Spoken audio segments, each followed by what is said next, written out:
그래서 첫 번째로 제가 처음에 장점에서도 말했듯이 근본적인 나를 찾게끔 도움을 줍니다. 여러분들이 나를 알고 있어야 내가 어떠한 사람이고 내가 어떻게 인생을 살아가겠다 하는 그런 알미 있어야 인생을 살아가게 돼 큰 도움이라는 것이죠.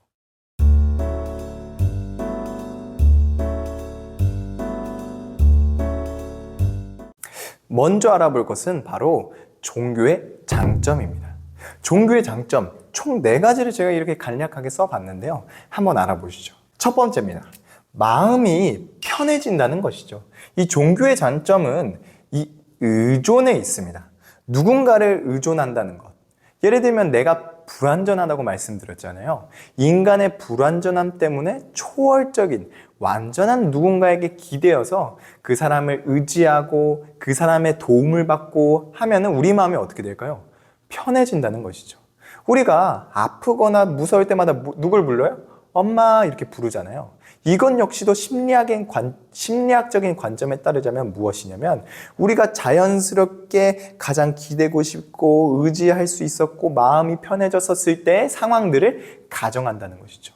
어디 있었을 때? 바로 우리가 엄마의 뱃속에 있었을 때 그 편안했던 마음을 우리가 다시 한번 기억하고 싶어서 깜짝 놀랄 때마다 엄마, 뜨거운 거 닿을 때마다 엄마 이렇게 찾게 되는 것이죠. 바로 이 의존은 우리들의 마음을 여유롭게 만들고 편해지게 만듭니다. 그래서 자신이 갖고 있는 결핍이나 두려움이나 걱정들을 해소하는데 많은 도움을 주죠. 그래서 이 종교의 장점 첫 번째는요, 우리 마음이 편해진다는 것에 대해서 많은 기능적인 역할을 수행하고 있습니다.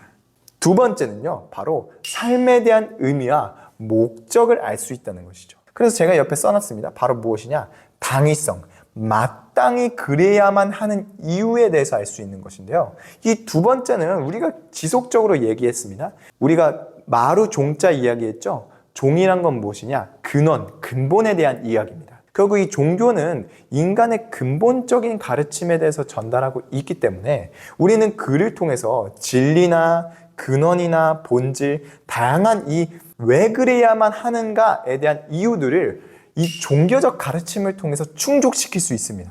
그래서 이런 근본적인 가르침이 나의 삶의 방향성, 지시 등이 되어주기 때문에요. 우리는 그런 목적성을 가짐으로 통해서 어찌 보면은 남들보다 조금 더 단단한 인생을 살 수 있기 때문이죠. 왜냐하면 내 안에 있는 이런 물음들이 해소됐었을 때 우리 마음이 편해진다는 것들은 모두 아시고 계실 거 아니에요. 아, 이건 이래서 저랬구나. 저건 저래서 그랬구나. 그래서 많은 분들이 자기 개발하실 때 심리학을 많이 공부하시는 이유가 그걸 거 아니에요. 인간관계 맺을 때 아, 저 사람이 저렇게 행동하는 이유는 이것 때문일 거야 라고 이유를 알면 조금 더 마음이 편하고 많은 지혜가 생기듯이 우리가 삶에 대한 의미와 목적을 이 종교적인 지혜나 지식을 통해서 충족시킬 수 있으면요, 이것이 내 삶의 큰 방향이 되어주기 때문에 많은 도움이 있을 것입니다. 세 번째입니다. 바로 인격적인 성장을 추구할 수 있는 것인데요. 이건 많이들 알고 계실 거예요. 많이들 느끼실 거고, 제가 말씀드린 것처럼 종교는 어떤 기능을 역사적에서 수행했냐? 해방적인 운동에 많이 참여한다고 제가 말씀드렸잖아요. 왜냐하면 이 우리가 결핍이나 혹은 불합리함에 대해서 저항하기 위해서 우리가 스스로를 가꾸고 자기 개발하고 어떤 가르침을 지켜나가고 힘든 걸 모두 알고 계실 거예요. 우리가 기독교만 하더라도 보면은 많은 이야기들이 있잖아요. 많은 말씀. 불교만 하더라도 우리가 윤회를 거치기 위해서 얼마나 많은 것들을 지켜야 해요. 그 속에서 그 가르침을 지키다 보면요, 자연스럽게 인내심, 사랑, 어떤 많은 것들의 인격적인 성장을 도모할 수 있습니다. 그래서 우리는 그 가르침, 종교적인 가르침을 지켜나감으로 통해서 인격적인 성숙이 자연스럽게 일어난다는 것이죠. 예를 들면 유교 사상, 유교 문화 여러분들 아시잖아요.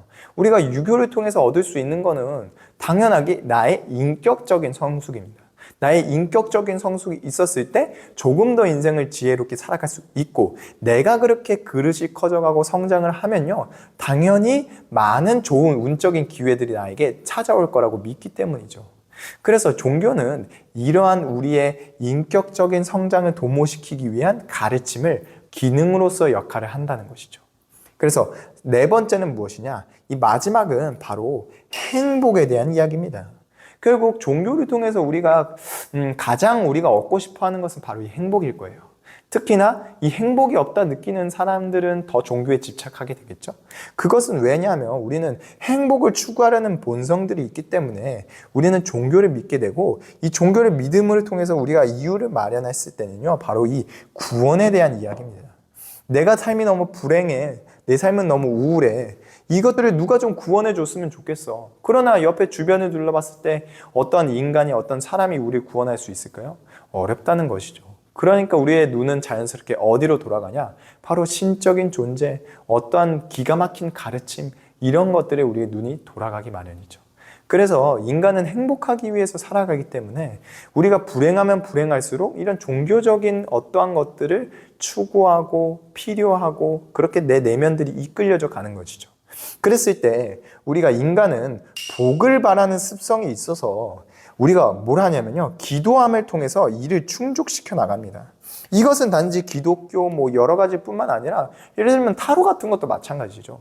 우리가 어떤 뭐 무당한테 가서 야, 이 사람 진짜 신통방통한 사람이래, 야, 이 사람 진짜 대단한 사람이래, 신기 있는 사람이야. 그래서 뭐 점을 보죠. 뭐 내 미래는 어떨까요? 제 미래는 어떨까요? 얘랑 궁합은 어떨까요? 뭐 저는 뭘 피하면서 살아야 될까요? 이런 모든 건 역시도 어떤 것들을 해소시키기 위함이에요.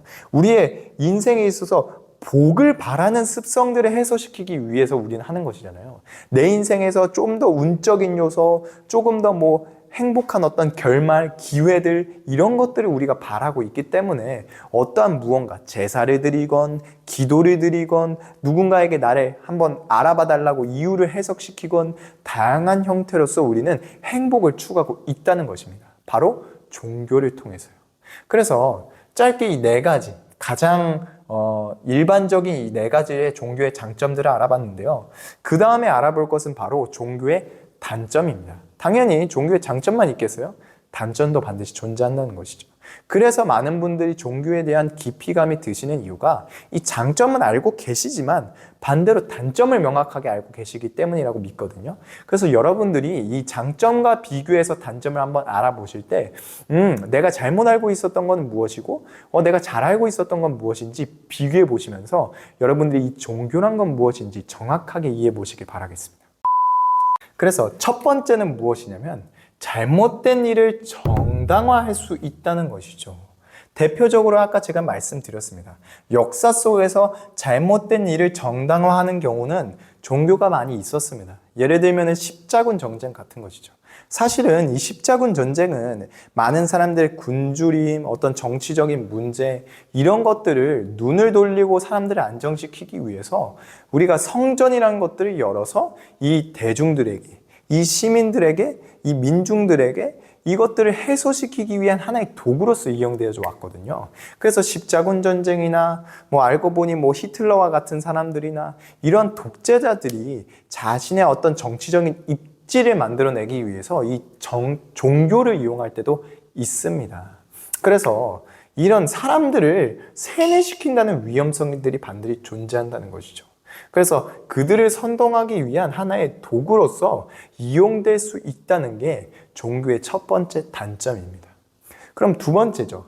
알고 보니까 진리가 아닐 수도 있다는 점이죠. 예를 들면 대표적으로 이단과 사이비입니다. 어떠한 종교든 이단과 사이비는 존재하잖아요. 기독교도 이단 사이비 존재하고 불교도 여러 가지 솔직히 종이 엄청 많잖아요. 그러다 보니까 우리가 이게 옳은 종교인지 아니면 거짓된 종교인지 정확하게 판단할 수 있을까요? 사실 종교적인 어떤 지식이나 전문성 없이는 어려운 일입니다. 그래서 선뜻 어떤 친구가 아무리 믿음직해도 얘가 다니는 종교가 어찌 보면은 잘못된 종교일 수도 있잖아요. 그러니까 쉽게 믿음이 안 가는 것도 사실입니다. 그런 두려움 때문에 이 종교라는 건 큰 단점이 있기도 하죠. 그래서 알고 보니까 여태껏 믿어왔던 이 종교가 사실은 거짓된 가르침이었다는 것이죠. 그래서 이런 이단과 사이비트처럼 우리는 자칫 잘못하면 종교를 좋게 종교를 받아들임을 통해서 내가 행복해지려고 들어갔지만 알고 보니까 거짓된 가르침을 통해서 내 인생이 더 불행해질 수도 있다는 것이죠. 그래서 여러분들이 이것에 대한 두려움 때문에 회의적일 수도 있다는 것이죠. 많은 분들이 그래서 조심해서 좀 종교를 다룰 필요가 있겠습니다. 세 번째인데요. 눈에, 바로 시각적인 요소죠.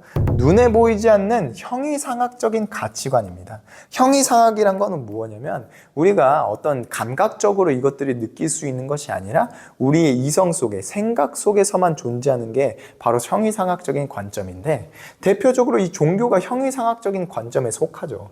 그래서 이데올로기라고 하는 것이고요. 그래서 눈에 보이지가 않으니까 사실 종교는, 우리가 그렇잖아요. 눈에 보이지 않으면 믿을 수 없는 게 사실이잖아요. 그래서 이성적인 접근이 아니라 단순한 믿음이나 받아들임에 대한 얘기가 바로 이 종교죠. 그러니까 맨날 이런 얘기 하잖아요. 믿습니까? 믿습니까? 종교인들이 맨날 믿냐고만 말하잖아요. 아니, 어떻게 믿어요? 우리가 뭐 이게 납득이 안 가는데, 이해가 안 가는데 어떻게 믿냐고. 마찬가지죠. 그래서 좀 회의적이신 분들은 이 종교를 믿는 사람들이 저 사람들 멍청해가지고 혹은 뭐 감성적이어가지고 종교를 믿겠지라고 생각하실 수도 있다는 거예요. 왜냐하면 당연하게도 눈에 보이지 않으니까요. 그럼에도 불구하고 이게 논리적이냐, 추론이 가능하냐는 얘기는 그 종교에 대해서 분석하고 해석해봐야 아는 것이기 때문에 그것은 또 다른 이야기로 넘어갈 수 있겠지만, 기본적으로 우리가 어찌됐든 조금의 일만의 믿음과 어떤 이걸 받아들일 만한 용기가 필요하려면요, 눈에 보이거나 어떤 감각들이 전해져 와야 되는데 그런 것들이 없다는 게 이 종교의 큰 단점입니다. 그래서 쉽게 믿기가 참 어려운 것이죠. 그러다 보니까 우리가 눈에 보이지도 않는데 쉽게 믿었다가 1, 2번처럼 잘못된 가르침이었다는 걸 어떻게 하게요? 누가 책임지게요? 그걸 책임질 수가 없으니까 우리는 섣불리 종교에 대해서 관심이 떨어지는 것이죠. 그래서 이 마지막까지 연결하면요, 이 사람이 굉장히 수동적으로 변합니다. 왜 수동적으로 변할까요? 한계성이 존재합니다. 어떤 한계냐면 신과 우리는 언제나 일방적인 관계죠. 뭐냐면 상하 관계입니다. 여러분들이 신 위에 있을 수 있으세요? 어떤 종교 중에서 신 위에 있을 수 있다는 종교 있으세요? 없죠. 우리가 신보다는 같을 수도 있지만 항상 뭐예요? 아래 저급한 존재잖아요. 그러니까 종교란 것은 어떤 초월적인 신이 있으면 우리는 그 가르침을 일방적으로 받아들인 사람입니다. 그렇게 되면 사람이 조금 어떻게 돼요? 수동적으로 변화하죠. 우리나라가 좀 보수적인 집단에 속해요. 왜냐하면 이 유교적인 사상 가르침이 많은 사람들이 이미 익숙해져 있기 때문이죠. 이렇듯 종교는 우리 삶을 하여금 이 사람의 생활 양식을 수동적으로 바꾸게 됩니다.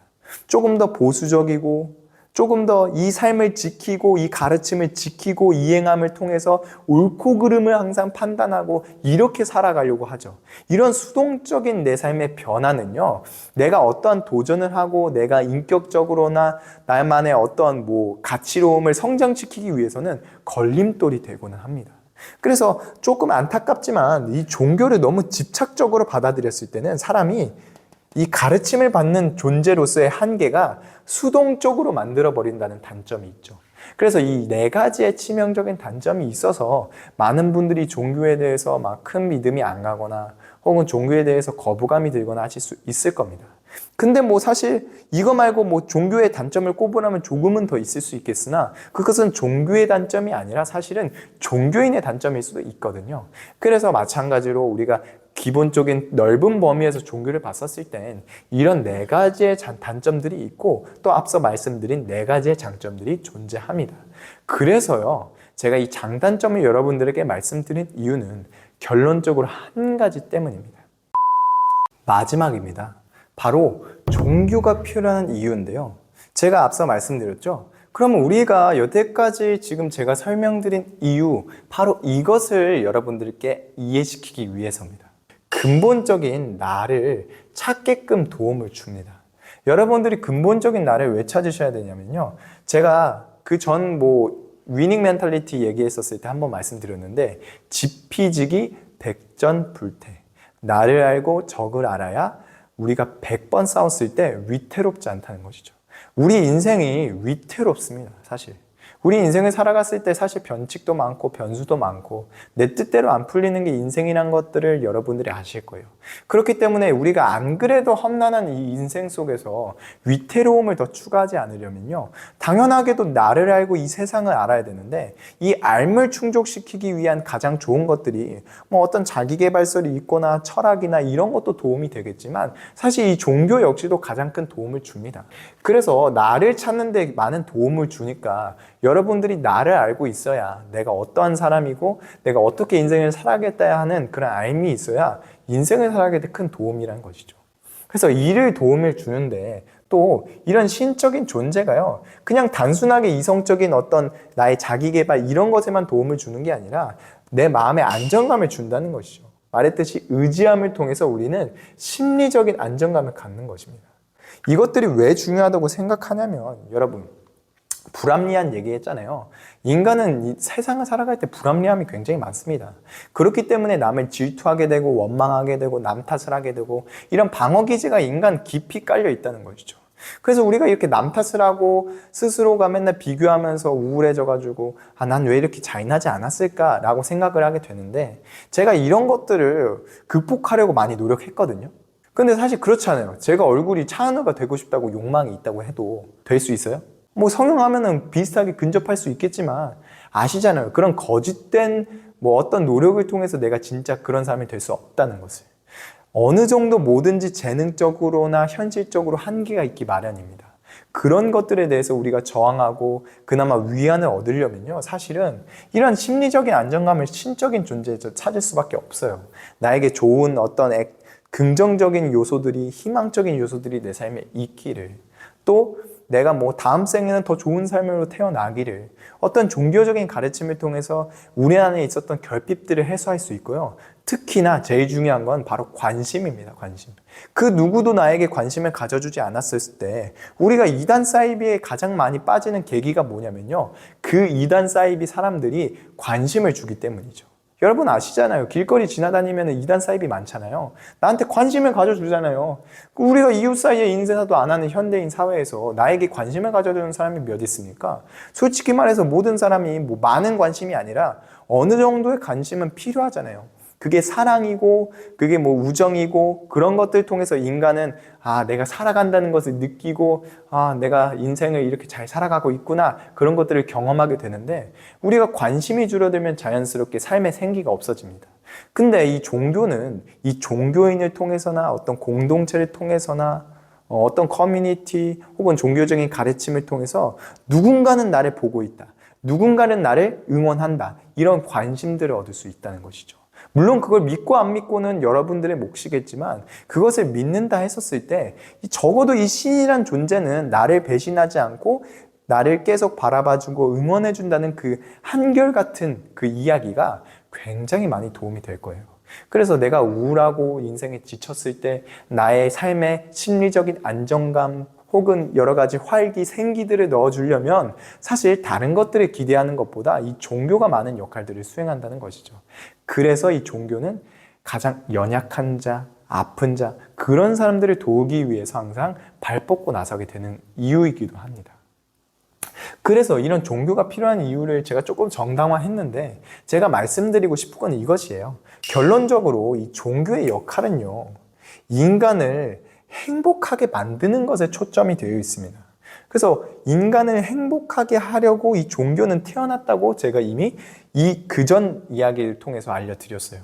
우리가 내면적인 어떤 결핍이나 방어 기제들을 해소시키기 위해서, 즉 행복을 위해서 이 종교는 파생됐고 발생하게 된 것이고, 그렇기 때문에 우리의 지친 삶의 새로움을 이 종교는 가져다 줄 수 있다는 거죠. 어떤 것으로요? 좋은 동기부여로서요. 우리가 인생을 다시금 살아갈 수 있게 하고, 내가 지쳤음에도 다시 인생을 열심히 살아야지, 이런 동기부여가 갖게 하는 것은요, 솔직히 다른 무엇보다 이 종교가 갖는 역할이 큽니다. 이 종교를 통해서 여러분들이 동기부여가 생기고, 또 이 동기부여가 생기면 스스로 변화하겠다는 마음들이 생기죠. 그래서 자기계발로 당연히 이어가게 되는데, 제가 맨날 이 자기계발 영상 콘텐츠 올리는 이유, 이렇게 무료로서 유튜브로서 편집해가지고 굳이 뭐 제가 뭐 유튜브 돈 벌리는 것도 아니고 이렇게 하고 있는 이유가 뭐겠어요? 많은 분들이 제 영상을 보고서 자기 개발을 하고 동기부여를 해서 저와 같이 좀 주체적이고 행복한 삶들을 누리면 좋겠다라는 제 자기만족에서 시작됐잖아요. 마찬가지입니다. 여러분들이 이 종교를 접하고 저와 같은 이 자기계발서를 접하는 이유는 결국엔 내가 더 나은 인생을 살기 위함인 건데, 이런 역할을 수행하는 게 좋은 동기부여제로서 이 종교가 필요하다는 것이죠. 그래서 여러분들이 잘 살면 제가 이런 말 안 합니다. 잘 살면 자기계발 필요 없어요. 여러분 잘 사시면 돼요. 그렇지만 제 영상을 보고 내가 더 잘 살고 싶다면 그런 좋은 동기부여로서 종교들을 한번 고민해 보시는 것도 좋을 것 같다는 생각입니다. 그래서 오늘의 강의는 이 종교, 왜 존재할까? 그리고 필요한 이유는 무엇일까? 이것에 대해서 한번 알아봤습니다. 많은 도움이 됐으면 저는 좋겠다는 생각이고요. 지금까지 쭉 시청해 주셔서 항상 감사합니다. 다음에는 더 좋은 영상들로 여러분께 찾아뵙도록 하겠습니다. 지금까지 진쌤이었습니다. 감사합니다.